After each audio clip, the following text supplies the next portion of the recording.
Hello friends, बहुत बहुत स्वागत है एमआर केमिस्ट्री के यूट्यूब चैनल पर। अगर आप चैनल पर नए हैं तो चैनल को सब्सक्राइब कर लीजिए, लाइक कीजिए और कमेंट कीजिए और ज्यादा से ज्यादा शेयर कर दीजिए।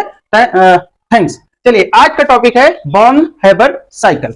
ये साइकिल बहुत ही इंपॉर्टेंट होती है। चलिए इसके बारे में बताते हैं, ये होता है क्या। किसी भी आयनिक क्रिस्टल को बनाने में जितने ओवरऑल स्टेप यूज होते हैं, यानी कि देखिए बॉर्न हैबर साइकिल में बनाया गया है NaCl, जो कि एक आयनिक सॉलिड होता है। आयनिक सॉलिड का मतलब ये अपने कॉन्स्टिट्यूएंट एटम्स में यानी कि Na प्लस और Cl माइनस में ब्रेक होगा।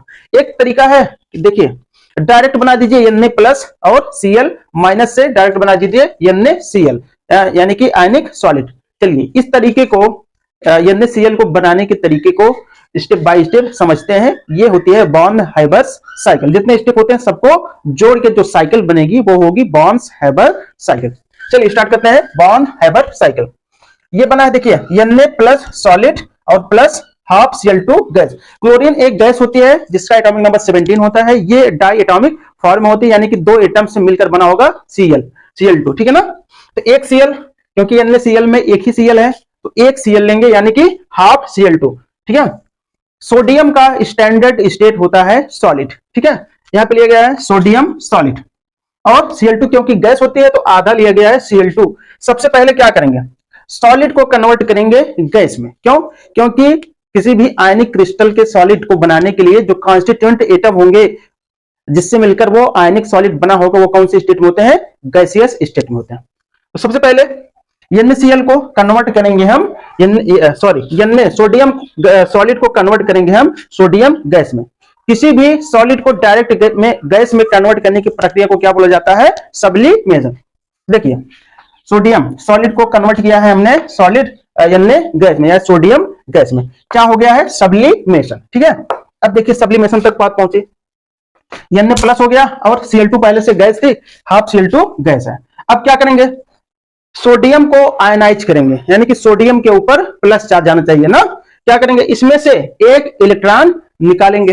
और जैसा कि आप सबको पता है किसी भी एटम के बैलेंस सेल के इलेक्ट्रॉन निकालने में जो एनर्जी लगेगी क्या बोलेंगे उसको, आयनाइजेशन एनर्जी।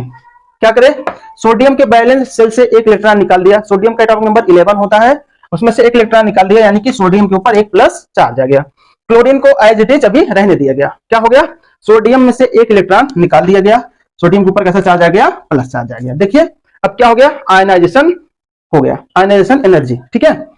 अब क्या हो गया, देखिए सोडियम के ऊपर प्लस चार्ज आ गया, Cl2 को एज इट इज रहने दिया गया, ठीक है। अब हाफ Cl2 गैस को कन्वर्ट करेंगे Cl में, ठीक है ना। उसके लिए क्या करेंगे, इसको डिसोसिएट करेंगे। देखिए हाफ डिसोसिएट, आधी एनर्जी लगी है डिसोसिएट करने में। किसको डिसोसिएट करने में, तोड़ने में, Cl2 को। अब देखिए यहां पे हो गया सोडियम प्लस जो कि गैस के स्टेट में है। यहां पे देखिए आधा Cl था, इसको हमने तोड़ दिया, तोड़ के क्या हो गया, ये Cl हो गया, ठीक है, क्लोरीन गैस हो गई। अब देखिए अब सोडियम तो आयनाइज हो चुका है, सोडियम के ऊपर प्लस चार्ज आ चुका है। अब आयनाइज कराना है, यानी कि क्लोरीन को आयनाइज कराना है। आयनाइज कराने का मतलब इसके ऊपर माइनस चार्ज ले आना है। तो किसी भी एटम के इलेक्ट्रॉन को ग्रहण करने की प्रॉपर्टी को क्या बोलते हैं, इलेक्ट्रॉन एफिनिटी, यानी कि इलेक्ट्रॉन को ग्रहण करने की टेंडेंसी को क्या बोलते हैं, एक्सेप्ट करने की टेंडेंसी को क्या कहते हैं, इलेक्ट्रॉन एफिनिटी, ठीक है। अब देखिए क्लोरीन ने एक इलेक्ट्रॉन क्या कर लिया, एक्सेप्ट कर लिया, ठीक है। देखिए अब यहाँ पे सोडियम के ऊपर पहले से प्लस चार्ज था, यहाँ पे क्लोरीन के ऊपर आ गया एक माइनस चार्ज। क्यों? क्योंकि इसने एक इलेक्ट्रॉन क्या कर लिया, ग्रहण कर लिया। उस एनर्जी को क्या बोलेंगे, उस प्रक्रिया को क्या बोलेंगे, इलेक्ट्रॉन एफिनिटी, ठीक। अब देखिए Na प्लस हो गया और क्लोरीन माइनस हो गया। अब ये दोनों मिलकर क्या बना देंगे, Na प्लस, यानी कि आयनिक सॉलिड सोडियम क्लोराइड, जो कि सॉलिड है। देखिए अब क्या हो गई, अब कॉन्स्टिट्यूएंट एटम्स क्या है, Na प्लस और Cl माइनस, जो कि गैस के फॉर्म में है, गैसियस स्टेट में है, उनसे मिलकर बना है NaCl, यानी कि जो सॉलिड स्टेट में बना है। अब लैटिस एनर्जी हमने पढ़ाया था आपको, लैटिस एनर्जी क्या होती थी, किसी भी आयनिक क्रिस्टल के बनने में या आयनिक सॉलिड के बनने में जो मिलकर बनेगा कॉन्स्टिट्यूएंट एटम, यानी कि प्लस और माइनस चार्ज वाले एटम के जुड़ने से, तो क्या निकलेगी, लैटिस एनर्जी। उसको किससे डिनोट करते थे, U से, ठीक है ना।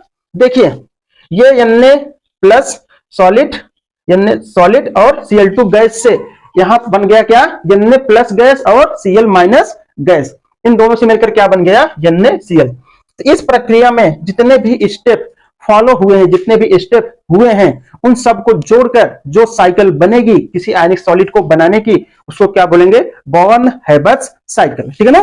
बॉर्न हैबर्स साइकिल बेस्ड है Hess law of summation. Hess law of summation क्या होता है, जितने भी स्टेप इन्वॉल्व हुए हैं, चाहे वो सब्लिमेशन हो, यहाँ पे आयनाइजेशन हो, डिसोसिएशन हो, इलेक्ट्रॉन एफिनिटी हो या लैटिस एनर्जी, इतने स्टेप इन्वॉल्व हुए हैं, इन सभी को मिलाकर जो साइकिल बनेगी उसको क्या बोलेंगे, बॉर्न हैबर्स साइकिल। और इन सबको जोड़ के जो नियम बनेगा वो क्या होता है, हेस लॉ ऑफ समेशन। ठीक है, ठीक है।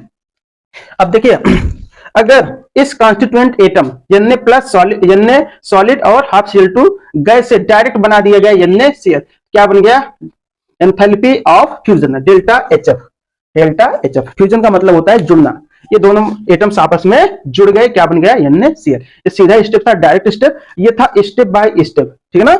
हाँ, स्टेप्स के जोड़ को क्या बोला जाएगा, हेस लॉ ऑफ समेशन। बात करेंगे, डेल्टा लिखेंगे, डेल्टा HF ये बराबर क्या होता था, जितने प्लस के प्लस वाले स्टेप्स हैं उनको क्या करेंगे, ऐड कर लेंगे। सबसे पहला क्या है, सब्लिमेशन, प्लस क्या है, आयनाइजेशन IE, और प्लस क्या है, हाफ डिसोसिएशन, हाफ डी लिख देते हैं, ये देखिए।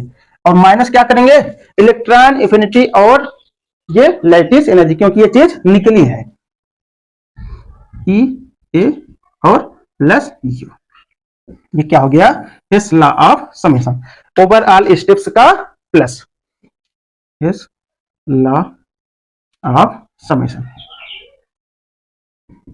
कितने स्टेप इन्वॉल्व हुए हैं किसी भी आयनिक सॉलिड को बनने में, कौन सा, सब्लिमेशन, यानी कि सब्लिमेशन में क्या हुआ, सॉलिड Na को बदला गया गैसियस सोडियम में या Na में। अब देखिए आयनाइजेशन में क्या हुआ, सोडियम गैस को किसमें कन्वर्ट किया गया है, सोडियम आयन में। ठीक है ना, सोडियम आयन आयनाइज किया गया है, यानी कि वैलेंस शेल से एक इलेक्ट्रॉन निकाला गया है। अब देखिए हाफ Cl2 को कन्वर्ट किया गया है Cl में, Cl गैस में, उसके लिए क्या दिया गया है, हाफ डिसोसिएशन एनर्जी। ठीक है। उसके बाद देखिए सोडियम के ऊपर तो प्लस चार्ज था, जबकि क्लोरीन के ऊपर प्लस चार्ज माइनस चार्ज नहीं है, उसके लिए क्या दिया गया है, इलेक्ट्रॉन एफिनिटी। ठीक है ना, क्लोरीन को एक इलेक्ट्रॉन दिया गया है। ठीक है, ठीक है। तो यहाँ पे कैसा चार्ज गया, Cl माइनस। अब दोनों के ऊपर प्लस और माइनस चार्ज हो गए, ये पूरी शर्तें पूरी करते हैं किसी भी आयनिक क्रिस्टल के फॉर्मेशन के लिए या आयनिक सॉलिड के फॉर्मेशन के लिए। दोनों मिलकर के अपना देंगे NaCl सॉलिड। ठीक है ना। और दोनों के जुड़ने से कौन सी एनर्जी निकलेगी, लैटिस एनर्जी या क्रिस्टल जालक ऊर्जा। ठीक है ना। ये क्या था, बॉर्न हैबर्स साइकिल। एक बार पूरा देख लीजिए आप लोग। ठीक है, ये क्या था, बॉर्न हैबर्स साइकिल।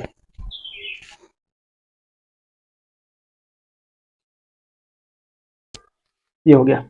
तो बॉर्न हैबर्स साइकिल के बारे में हमने बता दिया, हेस लॉ ऑफ समेशन पे आधारित होता है, जितने ओवरऑल स्टेप होते हैं सबको जोड़ा जाता है ना। क्या हो गया, डेल्टा H फ्यूजन, यानी कि एंथैल्पी ऑफ फ्यूजन, दो कॉन्स्टिट्यूएंट एटम मिलकर क्या बना देंगे, कोई आयनिक सॉलिड या आयनिक क्रिस्टल। ठीक है, ये होता है। तो इसकी वजह से हम क्या डिटरमाइन कर पाते हैं, किसी भी क्रिस्टल की लैटिस एनर्जी या आयनिक सॉलिड की लैटिस एनर्जी किसकी मदद से हम लोग जान पाते हैं, बॉर्न हैबर्स साइकिल की मदद से। चलिए, ये हो गया बॉर्न हैबर्स साइकिल। ठीक है, थैंक्स फॉर वॉचिंग।